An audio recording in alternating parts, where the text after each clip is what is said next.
Yádájíndí, she Tunte Baca. Welcome back to another episode of Small Town Res Girls. Before we begin, I want to give a big shout out to our sponsor, Brett Nichols with Black Gold Real Estate. Thank you for supporting Native voices and community conversations. Today, we're joined by a strong voice in our community, someone who carries both experience and heart into everything she does. Tanis Torres is running for Tribal Council of the Mescalero Apache Tribe in 2025. She has served our people in many ways, in retail, marketing, purchasing, and now as the Native American Liaison at Ruidoso High School. She's also completing a project management certificate through the University of Arizona. Some of you may also remember her from years back when she proudly served as Miss Mescalero, an experience that helped shape her into the confident, compassionate, and community-rooted woman she is today. Today we're going to talk about her platform, her values, and what she hopes to bring to Tribal Council if elected. Please welcome Tanis Torres. Hi everyone, thank you for having me today. Shout out to Ruidoso Indian Club. I'm representing them today. We had our second Native Indian Club meeting at the high school today. So thank you for having me, Tunte. I'm really excited about this experience, and I hope I do a really good job. Great, we're so excited. Tanis, you opened your letter by saying you're not running for a title, but because you believe in the people. What was the moment or motivation that pushed you to run this year? I think it's just, my experience right now as the Native American Liaison. I serve as an advocate for my families. And I'm taking that same experience into leadership, advocating for my people. I am a servant for my people. You come into this role and people think you call the shots, but really it should be our people that are calling those shots. So making sure I'm out in the community and getting feedback and advice and concerns and comments from everybody. I really like how you emphasize for serving your people. Yes. I think that's important. Thank you. One of your top priorities is education. You mentioned that New Mexico is often labeled last in education, but you see potential in our youth. What specific changes would you advocate for to uplift education in our community? Thank you for the question. Actually, right now, I am serving as a co-sponsor for Educators Rising. And Educators Rising is a platform, a foundation for any students that want to become teachers. It gives them that opportunity to get into our schools and go help out in the classrooms and helping as a teacher aide for the teachers that are in the rooms now and giving them that experience, so maybe it sparks the interest for them. So right now that's my focus, is getting people that look like us in our classrooms, Native American, Hispanic, African American, I think that's a good representation of who New Mexico is. And when we have those teachers teaching those classrooms, I think we can get a better outlook and a more successful, graduation rate or whatever it may be. It's going to be more successful because we are who we are. I like the saying that nobody can teach Native American kids the way a Native American teacher can. Absolutely. Because they don't know the struggles and they don't know how to deal with Native American kids. So I really like that answer. Shout out to Miss Sarah Ames Brown. She's actually the one that kind of roped me into Educators Rising. I actually didn't know what I was getting myself into starting last year, but she told me, she's like, you're gonna love it. And I immediately fell in love with it when we went to state and I got to see these kids and see what they created and compete and be compassionate about being a teacher. It was really awesome to see. I actually got to meet Lorelei Chavez, who is the New Mexico Teacher of the Year, and she is indigenous. Oh, wow. Yes, so That's she works awesome. at Bernalillo High School, and it was awesome to hear her story and her platform and, what she believes in. So, that was really awesome. And, I would like to see more of our Native American teachers in the classrooms. So. I agree. You mentioned the need for action, not just talk. What are some examples of areas where you feel tribal government has gotten stuck in cycles of talk, and how would you help shift that toward clear, visible outcomes?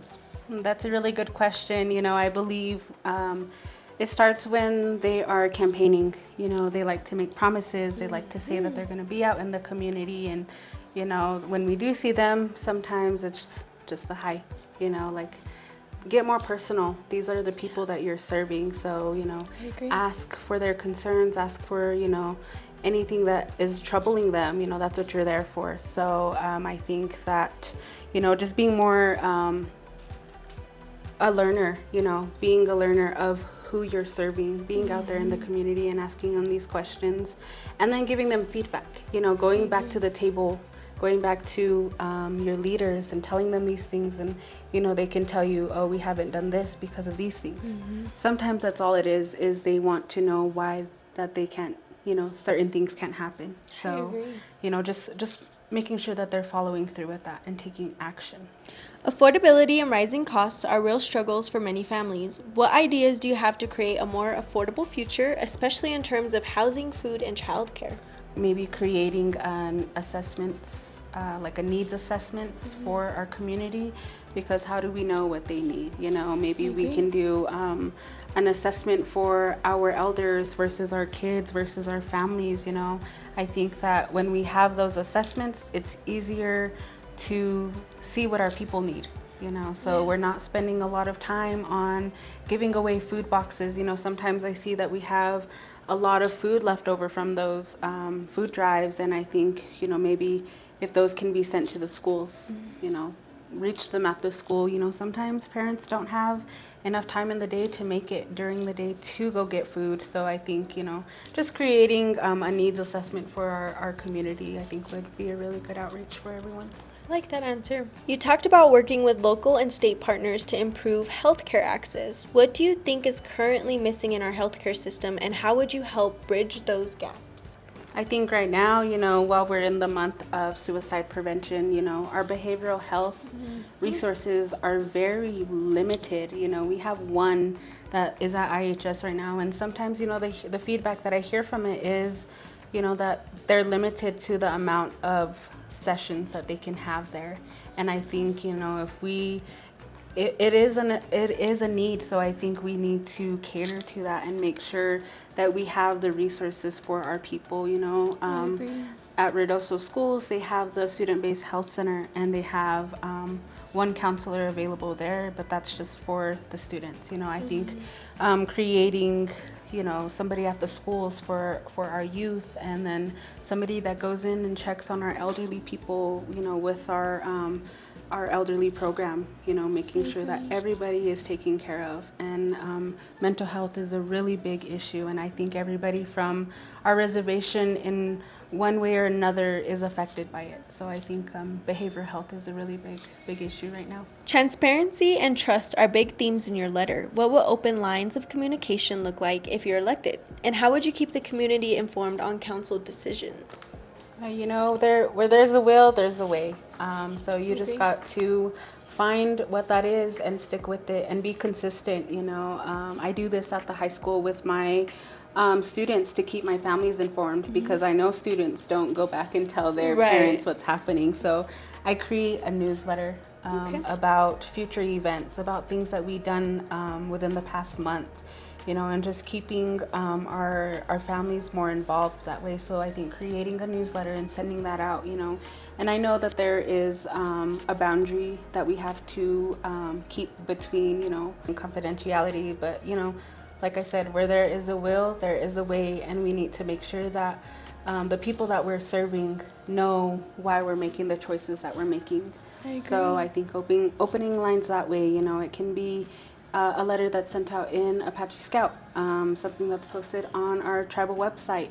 I just think that we need to get our community more involved in what our people are doing inside the chambers. Another thing that, I really like to keep up with my school board meetings at the school, and sometimes I can't make it. I am a single mom, so, we try and go and do things after school. So I go and I go and watch the recordings from their meetings, so I think that maybe that might be something that we look into, is having our meetings recorded and having them posted, because it is their right to know what we're doing. I agree. And I think it'll take away from, he said, she said stuff. Yes, we'll know exactly absolutely. who said what, and we'll know exactly who stood up for it and who didn't. And I think that we got to keep up with technology. I mean, Absolutely. We're in modern days now. You mentioned being a respectful team player and valuing collaboration over conflict. What does good teamwork look like on Tribal Council, and how do you help create that environment? I think we just need to stay open-minded, respecting everybody's decision no matter what it is. You're going to get that a lot when you're in there, is that not everybody's going to agree with what you are talking about. And just being an open book, and instead of arguing about things, you can try and see it from their perspective. Okay, help me understand what you're trying to get across here. Sometimes that's all it is asking more questions and not just being so argumentative over things. So I think that's one of the biggest things, is just making sure you are open-minded. I agree. I like that. You bring a wide range of experience: retail, marketing, purchasing, and now education. How will you apply those skills to serve our people in the council chambers?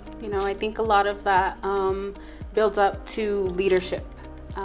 It's a lot of, and shout out to Noisy Water. I worked for the company for about 10 years, give or take, and I have learned so much working there.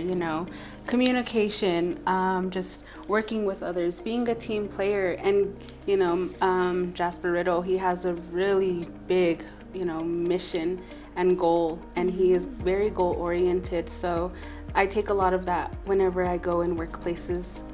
So right now I'm at the high school, and I take a lot of, what do my kids need? How am I gonna serve them? And there's just more integrity and ambition behind that whenever you come from, that big leadership. So I did learn a lot from them, and I'm very thankful for that. I was able to move in different departments throughout the winery and create this experience that I have now. That's awesome. If elected, what do you hope the community says about your leadership 1 year from now? What kind of impact do you want to make early on? I want to bridge the gap between making sure our community knows where our resources are and where to look for them and how to ask for them. So just being that, that person that is able to bridge that, I think is very important.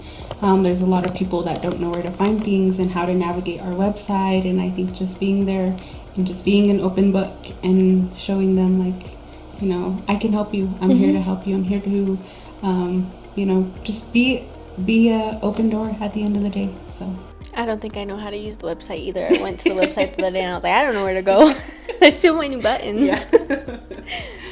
As someone running for council for the first time, how do you plan to stay grounded and humble in your leadership, especially in a position where others in the past have sometimes lost sight of that? I think just reminding yourself and having your family remind you of who you are. I take my family with me wherever I go. I always think about them, and just making sure that I'm able to ground myself wherever I am. So having those resources. So, stressful times, go outside. And sometimes that's all it is. It's just being outdoors, getting some sun, exercising, reading a book, self-care. I'm really big on self-care. So just making sure that I continue to do those things throughout my life. And lastly, Tanis would like to introduce her biggest supporter. This is my daughter, Exalia. She has been my biggest supporter and my biggest fan, so I'd like to hand it over to her. Please vote for my mom, Tanis Torres. Until next time, thank you for tuning in. Stay strong, stay kind, and stay connected.